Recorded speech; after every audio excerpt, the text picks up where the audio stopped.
Ketika sahabat sering sekali memakai urea, sebenarnya sahabat ya, bukannya semakin hijau tetapi semakin menguning.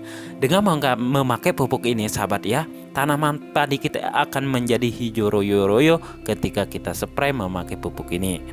Nah, ini adalah tanaman padi saya ketika pas vegetatif, dan kemarin ini parah banget sahabat ya. Ketika sebelum saya spray memakai pupuk ini, sekarang udah mulai hijau dan anakannya ini udah mulai banyak sahabat ya, dan mulai bertumbuh begitu ya. Karena kemarin itu terserang penyakit sahabat ya, penyakit daun padi menguning disebabkan karena jamur.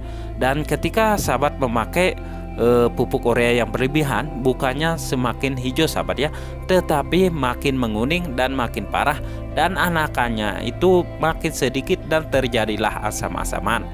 Dari itu sekarang saya akan berbagi pengalaman cara membuat pupuk untuk mengatasi daun padi menguning yang parah. Sekalipun terkena jamur, bakteri bisa sembuh memakai bahan ini, dan sebagai pupuk yang sangat super pengganti urea sahabat. Nah, pasti mantap. Assalamualaikum warahmatullahi wabarakatuh. Bertemu lagi bersama saya Ogi Gede. Sahabat, semakin sering tanaman padi dikasih urea itu semakin parah. Tapi ketika sahabat menyepray memakai bahan ini, itu semakin hijau dan terhindar dari daun padi menguning akibat penyakit dan bakteri dan jamur sahabat ya, atau patogen jahat.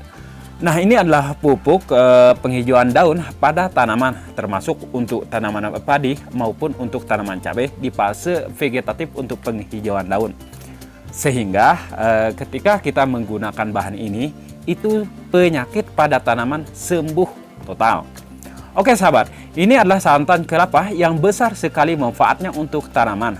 Dan manfaat santan kelapa untuk tanaman meningkatkan kesuburan tanah. Dan santan juga kaya unsur hara makro maupun mikro yang sangat dibutuhkan tanaman seperti kalium, fosfor, magnesium yang merupakan makronutrien penting untuk pertumbuhan tanaman. Nah, santan juga mampu membantu meningkatkan retensi air tanah sehingga tanah menjadi lebih subur. Dan sahabat, fungsi santan kelapa sebagai penghijauan daun dan menyegarkan tanaman akibat stres setelah pindah tanam maupun setelah pemulihan dari serangan penyakit tanaman. Nah, di dalam kelapa juga kelapa juga terdapat air kelapa yang tinggi akan hormon sitokinin yang mendukung pembelahan sel serta mendorong pertumbuhan tanaman lebih cepat sahabat ya.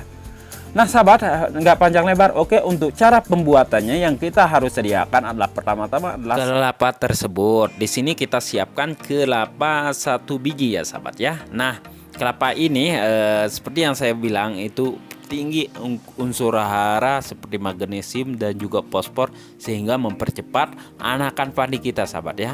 Nah, dan sahabat, dan untuk airnya di sini ntar kita akan gunakan, jangan dibuang sahabat ya, maupun ampas-ampasnya. Yang perlu sahabat ketahui adalah cara pembuatannya biar hasilnya itu sangat maksimal. Nah, oke sahabat, pertama-tama di sini yang kita sediakan adalah wadah kosong seperti ini. Nah, oke, untuk buah kelapanya yang sudah dikupas, kita akan mengambil airnya dulu. Kita tuang air dari kelapa ini sahabat ya, jangan dibuang airnya karena hormon atau zat pengatur tumbuhnya itu atau ZPT-nya itu sangat tinggi pada air kelapa tersebut. Nah, untuk prosesnya biar lebih maksimal sekarang saya akan kasih tahu sahabat ya. Nah sahabat, setelah ini sahabat, oke, kita akan taruh tadi air kelapanya, dan sekarang kita akan pecahkan dari kelapa ini sahabat ya. Nah, untuk ke kelapa ini kita cukup gunakan 1 biji dulu sahabat ya. Nah, setelah ini baru kita parut sampai benar-benar halus semua dari 1 biji kelapa tersebut sahabat ya. 1 biji kelapa tersebut. Nah sahabat, nah ini udah halus sahabat ya. Dan setelah halus seperti ini, ntar kita akan kasih air sebanyak 600 ml. Pastikan air yang kita gunakan adalah air hangat sahabat ya, jangan memakai air dingin. Nah, oke. kita tuangin 600 ml air. Setelah itu baru kita aduk-aduk sehingga dalam dalam kelapa tersebut mengeluarkan santannya, sahabat ya. Nah, pertanyaannya bagaimana dengan santan biasa, sahabat ya, seperti santan yang dijual di pasaran. Sahabat bisa menggunakan santan yang dijual di pasaran itu nggak ada masalah, tetapi dosisnya harus tinggi. Dalam satu gendongan sahabat bisa menggunakan 1 bungkus. Oke sahabat, ini udah jadi sahabat ya. Nah, kalau udah jadi santan seperti ini, kita sediakan wadah, lalu kita saring sahabat ya. Nah, kita saring seperti ini. Oke. Setelah ini sahabat, oke, bentar dulu. Nah, pastikan kita memakai 2 tangan dan memakai tenaga kuat-kuat biar santannya itu semuanya keluar sahabat ya. Oke.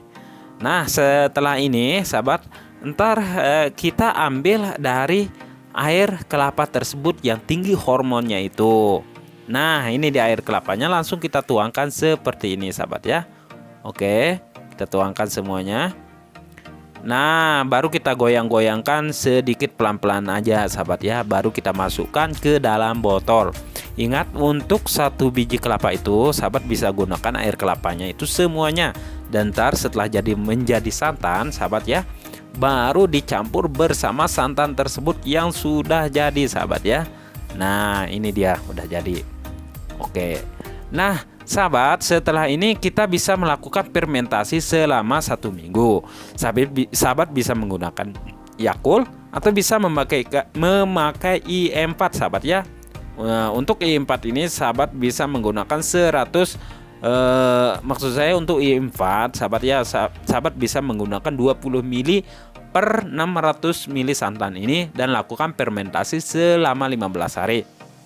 Nah, untuk dosis dan ukurannya sahabat ya, bisa menggunakan 600 ml atau 1 botol ini untuk 2 gendongan semprotan dan spray ke tanaman padi kita itu ketika pindah tanam untuk menghijaukan daun sahabat ya.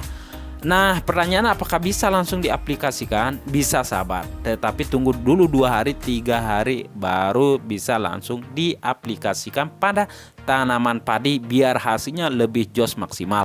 Oke sahabat, itu cara pembuatannya. Untuk sistem spray silahkan sahabat memakai untuk 600 ml ini.